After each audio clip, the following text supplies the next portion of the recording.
కావటమే మీ లక్ష్యమా? MBBS సీట్ల guidance కోసం తప్పక విచ్చేయండి మెగా ఎడ్యుకేషన్ మేళా. నమస్తే, నేను Keshav. Welcome to Suman TV.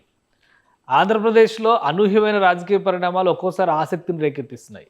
Visakha స్థానిక సంస్థల ఎమ్మెల్సీ ఎన్నికకి సంబంధించి నువ్వా నేనా అన్న రీతిలో ప్రతి సవాళ్లు విన్నారు. చివరి నిమిషంలో కూటమి అభ్యర్థిని నిలబెట్టకూడదనేటువంటి నిర్ణయాన్ని తీసుకుంది. ఇది వెనకడుగు వేయడమే అంటూ వైసీపీ నేతలు కామెంట్స్ చేస్తున్నారు. మరోవైపు దీని వెనక పెద్ద వ్యూహమే ఉందనేటువంటి విశ్లేషణ కూడా వినిపిస్తోంది. వాస్తవానికి కూటమి ఎందుకు అభ్యర్థిని నిలబెట్టలేదు? అలానే ఏపీ రాజకీయాల్లో ప్రభుత్వం ఏర్పడిన తర్వాత జరిగినటువంటి పరిణామాలు తెలుగుదేశం పార్టీకి, కూటమిలోని పార్టీలకి ఏ విధంగా కలిసి వచ్చే అవకాశం ఉంది? ఈ అంశాలపైన విశ్లేషణ చూద్దాం. మనతో పాటు తెలుగుదేశం పార్టీ నేత ఉప్పలపాటి శ్రీనివాస్ చౌదరి గారు ఉన్నారు. శ్రీనివాస్ చౌదరి గారు నమస్కారం.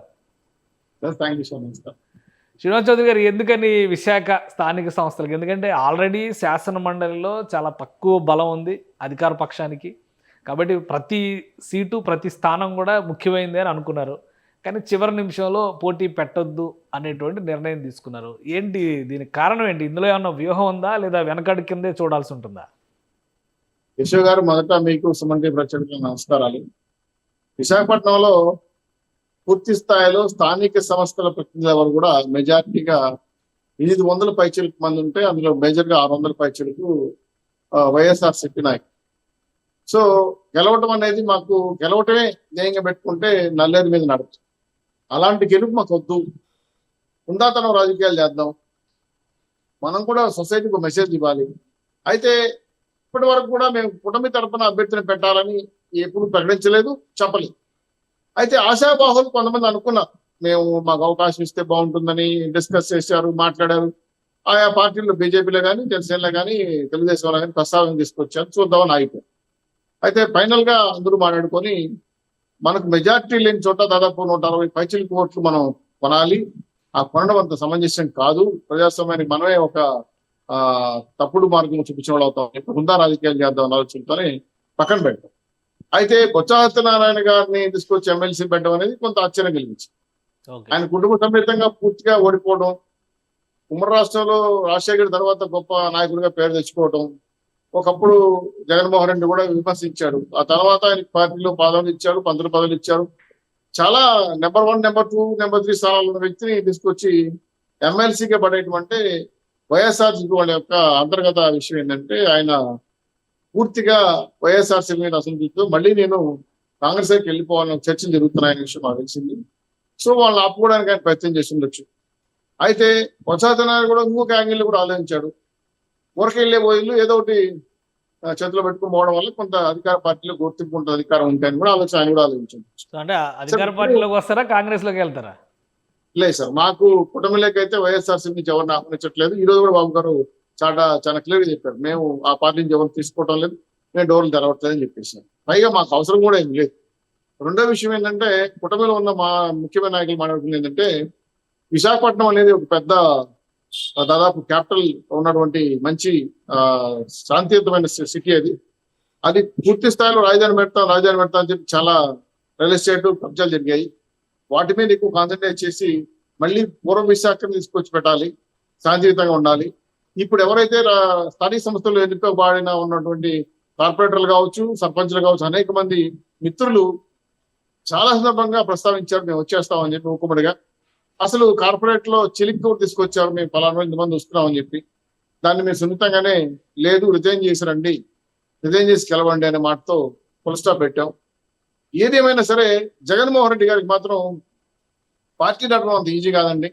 విశాఖపట్నంలో ఉన్న ప్రతినిధులు ఇప్పుడు గెలిపిస్తారని అంటే మీకు బలం లేకపోయినా కానీ స్టాండింగ్ కౌన్సిల్ విషయంలో క్లీన్ స్వీప్ చేసింది కూటమి. ఇక్కడ ఎందుకు అక్కడ వర్కౌట్ అయింది, ఇక్కడ ఎందుకు వద్దనుకోవాల్సిన పరిస్థితి వస్తుంది? ఇందులో ఏదో వ్యూహం ఉంది, ఉద్దేశపూరితంగానే వెనకడుగు వేశారు. ఒకవేళ స్వతంత్ర అభ్యర్థికి ఏమన్నా కూటమి పెద్దలందరూ కూడా మద్దతు ఇచ్చే అవకాశం ఉందా? కూటమిలో వ్యూహం ఉంటుంది, అది మేము చెప్పకూడదు కూడా, అది మంచి పద్ధతి కూడా, దగ్గర మాకు అధికారాలు లేవు. అయితే ఇక్కడ నిగూఢంగా ఉన్న అంశం ఏంటంటే జగన్మోహన్ రెడ్డి గారు అనే వ్యక్తి చేసిన పాలిటిక్స్ ని మళ్ళీ మనం ఆంధ్రాలో చేయకూడదు. మనకు 164 సీట్లు ఇచ్చింది సేవ చేయడానికి, అధికారం చెలాయించడానికి కోసం కాదు. అలాగే ప్రతినిధులు కొనడం, అమ్మడం అనేది గతంలో చేసిన తప్పులు మనం చేయకూడదు. ముందా రాజకీయాలకు వెళ్ళాలని ఆలోచనతో కుటుంబ అభ్యర్థులు నిలబడడం, 2 ఆదర్శంగా ఉండాలని కూడా ఆలోచన కూడా ఉంది. దాంతో మేము ఎప్పుడైతే నిలబెడతామో మా ఆశాబాహులు మాట్లాడడంతో చాలా బేరాలు మాట్లాడేశారు అప్పుడే, మాకింత మీకింత. ఇవన్నీ కూడా మాకు ఒకసారి పరిగణలో తీసుకున్నాం. వీళ్ళు క్యాంప్ రాజకీయాలు, అసలు జగన్మోహన్ గారు అయితే ఏకంగా మలేషియాకి తీసుకెళ్ళాలని అని కూడా అనుకున్నాడు. అనేక అంశాలు కూడా వాళ్ళు బాల్యంలో అలా ఏమైనా ఇన్ఫర్మేషన్ ఉందా? మలేషియా ట్రిప్ పెట్టాలి వీళ్ళందరూ ఓటర్ అంటే 15 రోజులు ఉంది ఎలక్షన్స్, అంటే 15వ తారీఖుతో ఉపసంహరణ గడువు ముగిసిన తర్వాత పోలింగ్ జరగడానికి 15 రోజులు సమయం ఉంది. 15 రోజుల పాటు మలేషియా ట్రిప్ వేయాలనుకున్నారా? మేం కాదు సార్, జగన్మోహన్ అనుకున్నారు.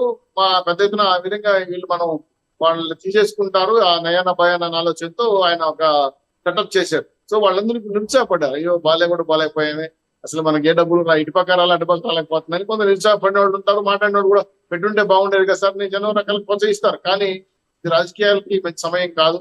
60 రోజులైంది పార్టీ అధికారంలోకి వచ్చి. సో కూటమి కూడా మాకు ముందు చాలా బృహత్తరమైన కర్తవ్యాలు ఉన్నాయి. ఎమ్మెల్సీ అనేది ఒక చిన్న పాయింట్, దాన్ని ఖచ్చితంగా మేము ఎక్కడో చోట ఇంతకన్నా మించి సీట్లు గెలిచే అవకాశాలు ఉన్నాయి. కాబట్టి 100కి 100 పాళ్ళు విశాఖపట్నంలో జరుగుతున్న అంశాలన్నీ కూడా చాలా చక్కగా తెలుసుకున్న తర్వాత ఒక విషయం, ప్రతిపక్షానికి ఈ నిర్ణయం వలన బలం పెరుగుతుందా పెరగదా? ఎందుకంటే ఆల్రెడీ జగన్మోహన్ రెడ్డి గారు ఇవాళ కామెంట్ చేశారు, మనందరం ఒక తాటిపైన ఉండడం వలన భయపడింది కూటమి నాయకత్వం, భయపడింది కొత్తగా 60 రోజుల క్రితం ఏర్పడినటువంటి నాయకత్వం భయపడింది కాబట్టి వెనకడుగు వేశారు అంటున్నారు. ఏం చెప్తారు సమాధానం? పులి కూడా వేటాడే ముందు ఒక అడుగు వెనకేస్తారు. అయ్యో వెనకెళ్ళిపోతుంది భయపడితే ముందుందా వేట? ఇన్ఫ్రంట్ ఆఫ్ క్రొకోడైల్ ఫెస్టివల్, అందులో చాలా వ్యూహాలు ఉన్నాయి. మీరే అన్నారు, కొంత గెస్ చేశారు. అది నేను చెప్పకూడదని ఎందుకు చెప్తున్నానంటే, నిగూఢమైన ఎత్తుగడలు ఎలా ఉంటాయంటే ప్రత్యర్థులు చిత్తు చేయడానికే ఉంటాయి. నాకు తెలిసి 2029లో వైఎస్ఆర్సీపీ పార్టీ ఉండదు, ఓపెన్ గా చెప్తున్నా. ఎందుకంటే ఇప్పటికే ఆయన పార్టీలో చాలా మంది ఎమ్మెల్యేలు వేరే వైపు చూస్తున్నారు, ఎంపీలు ఇంకో వైపు చూస్తున్నారు. ఆయన పార్టీ నడపడంత ఈజీ కాదు. పెద్ద పాత వాళ్ళను, ఓడిపోయిన వాళ్ళను, అలాగే ఉన్న నాయకులు కూడా ఇంటర్వ్యూలు అయితే అవసరపడుతున్నారు. చాలా మంది బయటకు వెళ్ళిపోతున్నారు. కాబట్టి జగన్మోహన్ రెడ్డి గారు చెప్పినట్టు 5 ఏళ్ళు కళ్ళు మూసుకోండి మళ్ళీ అధికారంలోకి వస్తామని చెప్పడం అనేది ఉత్పాదం తప్ప ఆయనే కనుక కూడా పోతాడని డౌట్ వస్తుంది. ఎందుకంటే 6 నెలల్లో కేసులు రివ్యూ జరుగుతాయి. ఆయన ఉంటాడా, జైలు పోతాడా, పార్టీ నడిపేది ఎవరు, పార్టీ వెన్నుపోసే ఎవరు, పార్టీ నాయకులు ఎవరు అంటే వాళ్ళలో వాళ్ళు చాలా ప్రశ్నలు ఉన్నాయి. సో బొత్స సత్యనారాయణ గారు గెలిచి వైఎస్ఆర్సీపీలోనే ఉంటాడనే విషయం మాత్రం అది అంటే ఏమాత్రం ప్రయోజనం లేని అంశం. కాబట్టి బొత్స గారికి ఆల్రెడీ రూట్ వేరే ఏర్పడిపోయింది.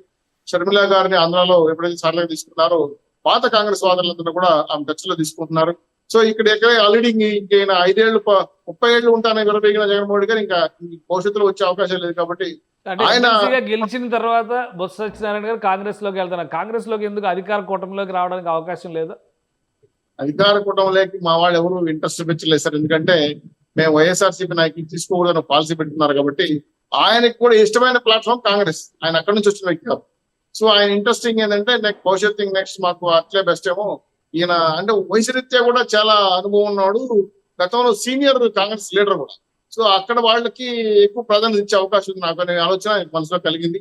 సో తమ్ముడు, భార్య, ఇతర ఆయన అనుభవాలు కూడా ఇంకా జగన్మోహన్ రెడ్డి గారు లేయడం అనేది చాలా కష్టము, మనం వేరే దారి చూసుకుందాం ఆలోచనతో డిస్కస్ చేశారు. కాబట్టి ఆలోచనతో ముందుకెళ్తాం. వైజాగ్ లో మిత్రులు చాలా మంది మాడినప్పుడు కూడా పార్టీ పెట్టుంటే కూటమి గెలుచుండే వాళ్ళు, కాకపోతే చాలా పైరువీలు చేస్తుండాలి, ఖర్చుతో కూడిన వ్యవహారం, వైఎస్ఆర్సీపీ క్యాంప్ రాజకీయాలు ఎదుర్కో ఉండాలి. ఇవన్నీ ఆ చిన్న ఎమ్మెల్సీ పోస్ట్ కి జగన్మోహన్ గారు చేస్తున్న ప్రయత్నం బొత్స గారిని బలి చేయడం తప్ప ఇంకేం లేదు. కాబట్టి అందులో కూటమికి ఇంకా ఇన్ ఫ్యూచర్ మాకు ఇంకా చాలా రోజులు ఉంది. కాబట్టి భవిష్యత్తులో మంచి రాజకీయాలు చేద్దాం, నాణ్యమైన రాజకీయాలు చేద్దాం, ప్రజలకు ఆదర్శంగా ఉందాం అని చెప్పి సేవాదులు కోరుకుపోతున్నాం. విశాఖ మీద డెవలప్మెంట్ ప్రోగ్రామ్స్ తప్ప ఇటువంటి దుర్మార్గ రాజకీయాలకు తరలేకూడదని ఆలోచనతోనే కూటమి హుందాగా రాజకీయాలు చేద్దామని ఆలోచిస్తే special discussion. Keep watching. Suman టీవీలో మీ పర్సనల్ అండ్ బిజినెస్ ప్రమోషన్స్ కోసం కింది నెంబర్కి కాంటాక్ట్ చేయండి.